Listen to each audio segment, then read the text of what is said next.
मेरे प्रिय दर्शकों नमस्कार। प्रिय दर्शकों, ऋषि ज्योतिष में आपका स्वागत है।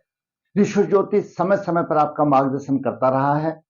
सबसे पहले तो मैं आपको बहुत धन्यवाद देना चाहूंगा कि आप मेरे वीडियो बड़ी उत्सुकता से देख रहे हैं। आशा करता हूं आगे भी देखते रहेंगे। आज के इस महत्वपूर्ण वीडियो में हम एक पुरुष जातक की कुंडली में विचार करते हैं, जिसमें बहुत अच्छे योग थे, बहुत अच्छे योग हैं। गज केसरी योग है, कृषक योग है और अच्छी स्थिति है, परंतु लगन और लग्नेश थोड़ा सा राहु के प्रभावित होने से उसको काफी परेशानी आई, पितृदोष रहा। जिस कुंडली में गज केसरी योग हो और हंस महापुरुष योग हो और शनि देव भी शशक योग बनाए, तो जिसमें 3 इतने अच्छे योग हो, परंतु लग्नेश पीड़ित होने की वजह से उनको पूरा फल नहीं मिल रहा था। तक पेशे से वकील है। वकील बनने के लिए, सफल वकील बनने के लिए कई योग होते हैं।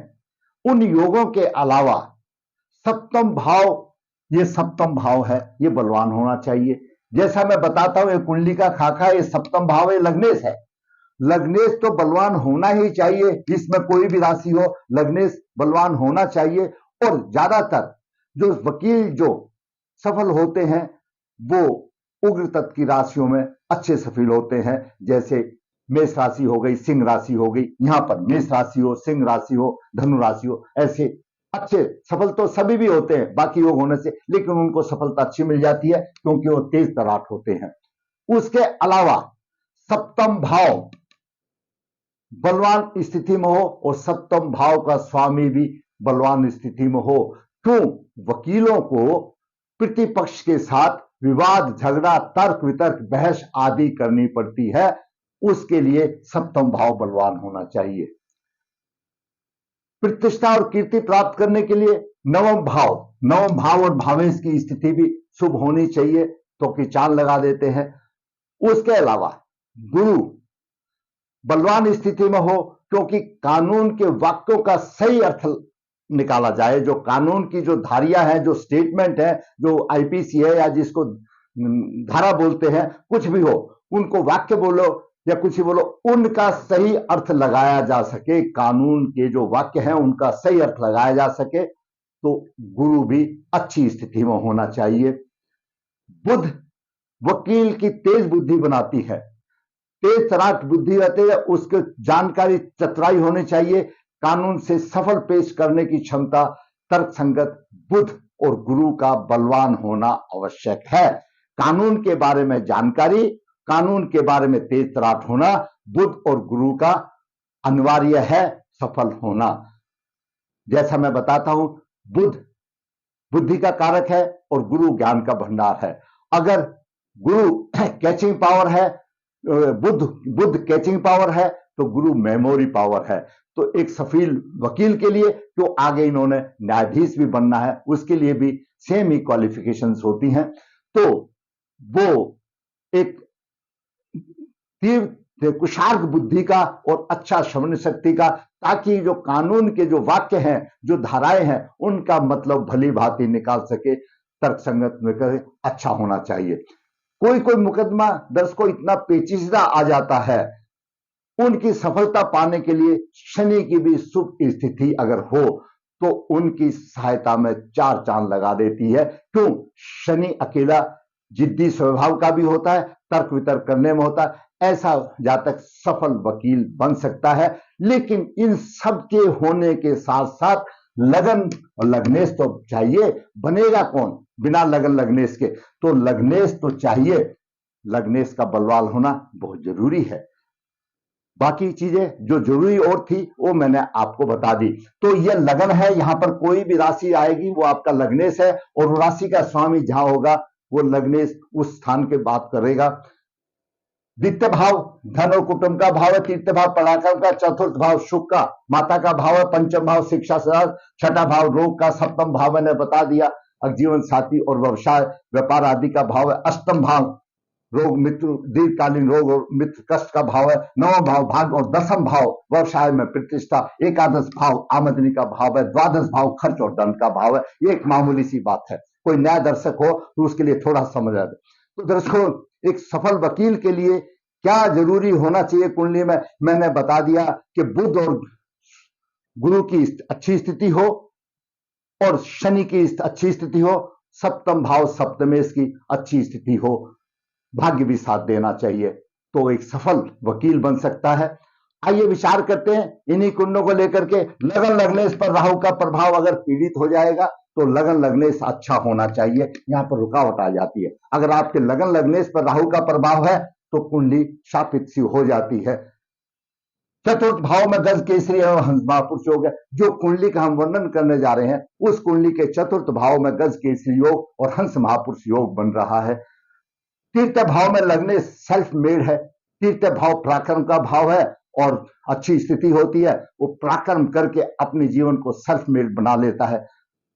सप्तम भाव बलवान होना चाहिए, सप्तम भाव बलवान होना चाहिए और बलवान है, और उसमें शनि जो है शशक योग बना रहा है। तो अब आप देखिए शनि का भी शशक योग बन रहा है, चंद्रमा और गुरु का गजकेसरी योग चतुर्थ भाव में बन रहा है, वहीं पर चतुर्थ भाव में हंस महापुरुष योग भी बन रहा है। इतने अच्छे योग में लेकिन प्रभाव में कमी मिल रही है, उसका कारण है लग्न और लग्नेश पर राहु का प्रबल प्रभाव होना। आइए दर्शकों विचार करते हैं जातक की कुंडली पर। जातक का जन्म 26 मई 1955 शुक्ल पक्ष 5 पुष्य चरण 2 गुरुवार को हुआ। कितना अच्छा समय पर हुआ कि गुरुवार और पुष्य नक्षत्र है। वैदिक ज्योतिष में हमारे समाज में इसको बहुत ही अच्छा माना जाता है। तो उस दिन जिस दिन गुरुवार के पुष्य नक्षत्र हो तो सोना चांदी खरीद लेते हैं। आज का विषय व्यवसाय में सफलता, भूमि मकान वाहन घरेलू सुख में संपन्न परंतु पितृदोष। जातक का जन्म मेष लगन में हुआ, मेष लगन के 17 डिग्री विराजमान है और वहीं पर शुक्र 14 डिग्री लेकर के विराजमान है। द्वितीय भाव में सूर्य शुक्र की राशि में है, वृषभ राशि में है, शत्रु राशि में है। तृतीय भाव में बुध 2 डिग्री लेकर के विराजमान है, वहीं पर केतु 4 डिग्री और मंगल 6 डिग्री लेकर विराजमान है। चतुर्थ भाव में कर्क राशि में गुरु उच्च राशि में है और चंद्र अपनी राशि में 7 डिग्री लेकर विराजमान है। सप्तम भाव में शनि उच्च राशि में है, 23 डिग्री लेकर विराजमान है। नवम भाव में राहु 4 डिग्री लेकर के विराजमान है। यह ग्रहों की स्थिति रही। दर्शकों, जैसा मैंने पहले बताया कि सफल वकील बनने के लिए कई योग होते हैं, लेकिन सप्तम भाव बलवान होना चाहिए। तो सप्तम भाव में शनि है और सप्तम भाव का स्वामी शुक्र अच्छी स्थिति में ले रहा है। मेष लगन सेनापति की राशि है, अपने आप में अनुशासन प्रिय है। लग्नेश की स्थिति मंगल की तीसरे भाव में है। तीसरे भाव में लग्नेश होना, पराक्रम भाव में लग्नेश होना अति शुभ माना जाता है। और वो भी मंगल तो स्वयं पराक्रम का प्रतीक है, बहुत हिम्मत वाला होता है, शुभ स्थिति होती है। परंतु मंगल राहु केतु के प्रभाव में है, यहां पर थोड़ी सी दिक्कत आ गई। साधारण तौर पर जब तीसरे भाव में लग्नेश हो तो उसको बंधु बांधों का पूरा सुख मिलता है। सप्तम दृष्टि से धन भाव को देखता है, उसको नवम भाव को देखता है, तो ऐसा जातक धर्म दान पुण्य में भी विश्वास रखने वाला होता है। मंगल की सप्तम दृष्टि उच्च दृष्टि सप्तम भाव पर है। राज्य व्यवसाय पिता के सुख में सम्मान की कोई कमी नहीं कि उच्च दृष्टि से देख रहा है, परंतु मंगल पर राहु केतु का प्रभाव है और राहु का लगन के ऊपर भी प्रभाव है। आगे विचार करते हैं सूर्य का। सूर्य पंचम भाव का स्वामी है, द्वितीय भाव में शत्रु राशि में है। धन कभी इकट्ठा नहीं हो सकता। विद्या संतान के पक्ष में कुछ परेशानी रहेगी। आकस्मिक धन की उसको प्राप्ति होगी क्योंकि सूर्य अष्टम भाव को देख रहा है। ऐसे जातक को अचानक धन की प्राप्ति होगी और आयु भी लंबी होगी। अब बात करते हैं चंद्रमा की। दर्शकों, चंद्रमा और गुरु एक ही साथ हैं। चंद्रमा और गुरु एक ही साथ हैं, कर्क राशि में है, चतुर्थ भाव में है, केंद्र में है। चंद्रमा गुरु दोनों एक ही साथ में है तो गज केसरी योग बन रहा है। जब गज केसरी योग बनता है तो ऐसा जातक तेजस्वी, धनी, मेधावी, गुणवान और राजा स्वरूप बनता है। वहीं पर गुरु उच्च राशि में भी है तो दो ही चीज इसी में बन गई। कर्क राशि में बनने से दो ही चीज बन गई। उच्च राशि में हंस महापुरुष योग भी बन रहा है, राजा स्वरूप विशेषता प्राप्त करेगा। तो दो योग तो यहीं पर मिल गए हमको, गजकेसी योग मिल गया, हंस महापुरुष योग मिल गया। तो और उसकी व्याख्या करने की कोई आवश्यकता ही नहीं। गुरु अगर पंचम दृष्टि से यहां पर आयु को अच्छी देगा, सप्तम दृष्टि से नीच दृष्टि देखेगा तो उसका गुरु का कोई मतलब नहीं रहेगा नीच दृष्टि देखने का, क्योंकि मंगल देखता है उच्च दृष्टि से। और शनि भी यहां बैठा हुआ है, वो आज लास्ट में सारांश में आपको 2 मिनट में कंक्लूजन बता देंगे। अब बात करते हैं शुक्र की। दर्शकों, शुक्र द्वितीय भाव का स्वामी, सप्तम भाव का स्वामी और लगन में है। आकर्षण और प्रभावशाली व्यक्तित्व वाला आदमी होगा। ऐसा जातक आकर्षक होगा, क्यों? शुक्र है, आकर्षण का प्रतीक है। सुंदर होगा, सुगठित होगा और प्रभावशाली व्यक्तित्व के स्वामी होगा। और स्त्री भी सुशील होगी और स्त्री का अच्छा सुख होगा और जातक की स्त्री सुंदर होगी। अब बात करते हैं शनि की। दर्शकों, शनि दशम भाव का स्वामी है, एकादश भाव का स्वामी है और केंद्र में उच्च राशि में है। चाहे कितना भी कोई ढोल यहां पर कोई भी पाप ग्रह पीड़ित कर लो, लेकिन इनका स्वामी और जब केंद्र में उच्च राशि में है, शशक योग बना रहा है, तो इसकी स्थिति से ही उसका प्रभाव अच्छा हो जाता है। दशमेश उच्च राशि में अच्छा प्रभाव देगा। साधारण पद देखे तो तीसरी दृष्टि से यहां पर दे रहा भाग्य की थोड़ी सी हानि करेगा, क्योंकि राहु भी वहां पर भी है। नीच दृष्टि से लगन को देख रहा है, लेकिन शुक्र तो यहां बैठा हुआ है और मंगल की अच्छी स्थिति है, तो ये सब प्रभाव नहीं होता। जब योग बन जाते हैं तो छोटे मोटे प्रभाव साइड में हो जाते हैं। कोई भी कुछ भी ना दो, एकादश भाव कुछ भी कहे, ये जो योग गुरु और चंद्रमा के यहाँ गज केसरी योग और हंस महापुरुष योग हो गए और शशक योग आ गया, तो अपने आप सब कुछ चला आएगा, अपने आप कोष भर जाएंगे, किसी चीज की चिंता नहीं रहेगी। तो बहुत अच्छे योग हैं। अब बात करते हैं राहु की। राहु 9 भाव में है, उन्नति में कठिनाई का समय, कष्ट अधिक होंगे और लगन पर पंचम दृष्टि है।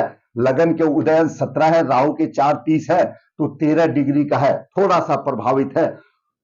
सप्तम दृष्टि से राहु और केतु ने लग्नेश को पीट दिया और लग्नेश की बुरी हालत बना दी। क्यों? मंगल 6 डिग्री है, राहु 4 डिग्री है, बराबर के डिग्री है। दोनों ने, राहु केतु ने लग्नेश को पकड़ लिया। यहां पर दिक्कत आ गई, परेशानी का सामना बढ़ गया। राहु की 9वीं दृष्टि शिक्षा संतान के ऊपर भी है, यहां पर भी दिक्कतें आ गई। केतु की बात करें तो केतु पराक्रम भाव में है, भाई बहन के सुख में कमी होगी। केतु की पंचम दृष्टि यहां है, कुछ दाल नहीं गिलने वाली, तो शुक्र और शनि में थे तो इनका इतना कोई प्रभाव सप्तम भाव पर नहीं पड़ेगा। लेकिन हां, लगन और लग्नेश जरूर पीड़ित है। बाकी तो ये छोटे मोटे सब साइड में हो जाएंगे। यूं तो थोड़ी बहुत तो तकलीफें आती है, आखिर तो वो भी केतु भी ग्रह है, लेकिन यहां पर बलवान बैठे हुए तो उनका असरदायक होगा। भाग्य जरूर पीड़ित है, क्यों? भाग्य को बचाने वाला कोई ग्रह नहीं है और लग्नेश पीड़ित है। तो जब लग्नेश पर राहु का प्रभाव हो गया तो कुंडली शापित योग कुंडली बन गई। लग्नेश पर राहु का प्रभाव हो गया, शापित बन गई। ज्योतिष सिद्धांत के मुताबिक और हमारे अनुभव के मुताबिक ऐसा माना जाता है कि हमने देखा ऐसी कुंडलियों में पूर्वज जब नारायण बलि श्राद्ध करते तो प्रकट हो जाते हैं। इस जातक ने पूजा सबकी अपने समय पर और लग्नेश का रत्न धारण किया, क्योंकि देखिए दर्शकों, लग्नेश तीसरे भाव में, तीसरा भाव हमारा दाहिना भाव है, दाहिना हाथ है हमारा, और उसकी सीधी दृष्टि भाव पर पड़ रही है यहां पर लग्नेश पर।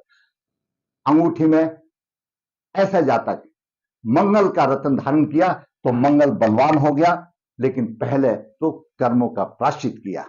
कर्मों का प्रायश्चित करने के बाद मंगल को बलवान किया तो यहां पर भाग्य भी सुधर गया और यहां पर भी प्रतिष्ठा पहले ही थी, कोई और भी अच्छी हो गई। तो ऐसे जातक को लगन और लग्नेश पर राहु का प्रभाव होने से ये जो लोग जो गज केसरी योग, हंस महापुरुष योग, शशय योग का पूर्ण प्रभाव नहीं मिल रहा था। मिले किसको? लग्नेश को पीठ पे। लग्नेश की स्थिति अच्छी है, क्यों? सेल्फ मेड है, अपने जीवन को खुद बना सकता है, क्यों? पराक्रमी है, पराक्रम के भाव में है, लेकिन पीड़ित है। हम पहले भी आपको कई बात बताया कि हमारे पास कोई जादू की छड़ी नहीं है, लेकिन जो जातक, जो बालक अच्छे ग्रह लेकर के आया है और उनको कुछ संवारा जा सकता है, तो ये संवारा जा सकता है। ना तो शनिदेव को हमने बैठाया यहां, ना आपने बैठाया, ना गुरु चंद्रमा को हमने बैठाया। इस समय पर ये सारे यहां आए, लेकिन पीड़ित था तो लग्नेश। और जब बोला लग्नेश स्वयं का प्रतिनिधि है, अगर जब लग्नेश ही पीड़ित है तो वे योग कहां लगेंगे? तो उसकी नारायण बलि श्राद्ध करके और उसको मंगल का रत्न धारण कराया। तो दर्शकों, लग्नेश पर राहु का प्रभाव मैंने बता दिया। चतुर्थ भाव में गज केसरी हंस योग है। ऐसे जातक को मोटर गाड़ी मकान की सबकी सुविधा मिल गई, सब राजा जैसे स्वरूप हो गया। तीर्थ भाव में लग्नेश सर्फ मिल रहे और सप्तम भाव भगवान है और दाम्पत्य सुख का भी अच्छा सुख उसको मिला और अच्छी प्रगति पर है। अभी भी अच्छे समय पर अपना वेल सेटल्ड जिसको बोलते हैं, अच्छे तरीके से सेटल्ड है और उसको कोई तकलीफ नहीं। जातक ने किया, कर्म किया, फल भगवान ने दिया। दर्शकों, आज मैंने इस छोटे से वीडियो में आपको लग्नेश की महत्व का मैंने बताया कि आपके कुंडली में कितने भी अच्छे योग होने दो, यहां से यहां तक पूरे कितने अच्छे योग हो, अगर लग्नेश और लगन ठीक नहीं है तो वो योग किसको फल देंगे? पहले लग्नेश को देखना है, उसको बलवान करना जरूरी है। क्या स्थिति बनती है? अगर अस्त है तो सूर्य को भी साथ में जल देना पड़ेगा, लेकिन ये तो राहु केतु ने पीड़ित किया। राहु पितामह है, राहु पितामह है। और मैंने हमेशा कई बार बताता हूं आप लोगों को वीडियो में, आखिर राहु का उपाय आसान है करना, कहीं ना कहीं हमसे अपने पूर्वजों के प्रति कुछ ना कुछ कमी रह गई। बाकी ग्रह इतनी जल्दी दूध नहीं देते जितना जल्दी, क्यों? राहु हमारा पितामह है, वो तथास्तु बोल देगा। हमने उसको पितृदोष निवारण किया राहु से, और उसको श्रद्धा से उसने किया और अच्छा फल मिला। दर्शकों, आज मैंने एक सफल वकील जो कि संपन्न है, घर में गाड़ी घोड़ा सब कुछ है और अच्छा उसकी प्रतिष्ठा है, अच्छा सुंदर व्यक्तित्व है, प्रभावित है, अच्छी सुंदर स्त्रियों का साथ है, लगन का रत्न धारण करने से ही, मात्र प्राश्चित करने से, नारायण बलि श्राद्ध करने से और लगन का धारण करने से और कुछ करने की जरूरत नहीं, उसकी राह आसान होती चली गई। चंद्रमा की महादशा 5/11/18 से 4/28 तक अभी चल रही है, अच्छी चल रही। तो दर्शकों, मैंने आज इस पुरुष की कुंडली पर आपका मार्गदर्शन किया, जो इसमें जो थोड़ी सी कमी थी, जिस वजह से उसको पूरा सहयोग नहीं मिल रहा था, उसके बारे में वर्णन किया। मैंने अपने ज्ञान शास्त्रों के अनुसार आपका मार्गदर्शन करने की कोशिश की। यदि आप समझते हैं कि आपका मार्गदर्शन हुआ है और ऐसे योग किसी हमारे जवान को, तो योग तो बने रहते हैं, अगर उसको किसी ऐसी है तो वो भी उसको फायदा उठा सकता है। याद रखो, सबसे पहले लगन और लग्नेश को देख लो। अगर लगन और लग्नेश ठीक है तो बाकी आपको सब सुफल मिलते रहेंगे। दर्शकों, अगर आपको अच्छा लगा तो लाइक करें, शेयर करें। और दर्शकों, जैसा मैं बताता हूं, ऋषि ज्योतिष नर्मदा जी के तट के नजदीक है, नर्मदेहर। यहां पर काल सर्प दोष की पूजा की जाती है। जो इच्छुक है संपर्क कर सकता है। ऋषि ज्योतिष हाथ से पत्रिकाएं लिखता है, जो लिखाना चाहे लिख सकता है। ऋषि ज्योतिष कन्या भाव के लिए गुण मिलान बिना किसी शुल्क के आपका राह आसान करने के लिए भेजता है, जरूरत है आपको फायदा उठाने के लिए। और ऋषि ज्योतिष आपके जो सवाल, आपकी जो परेशानी आपके जीवन में आ रही है, आप बताइए। मैं तो आप ही का वीडियो बना करके यहाँ, मुझे तो एक वीडियो डेली बनाना है जो आपको परेशानियां आ रही है उसका। आप परेशानी बताइए, कमेंट्स बॉक्स में लिखिए, मैं जरूर आपका वीडियो बना करके आपका भी मार्गदर्शन करूंगा और बाकी का भी मार्गदर्शन होगा। फिर कहूंगा वीडियो अच्छा लगा तो लाइक करें, शेयर करें और सब्सक्राइब करें। धन्यवाद।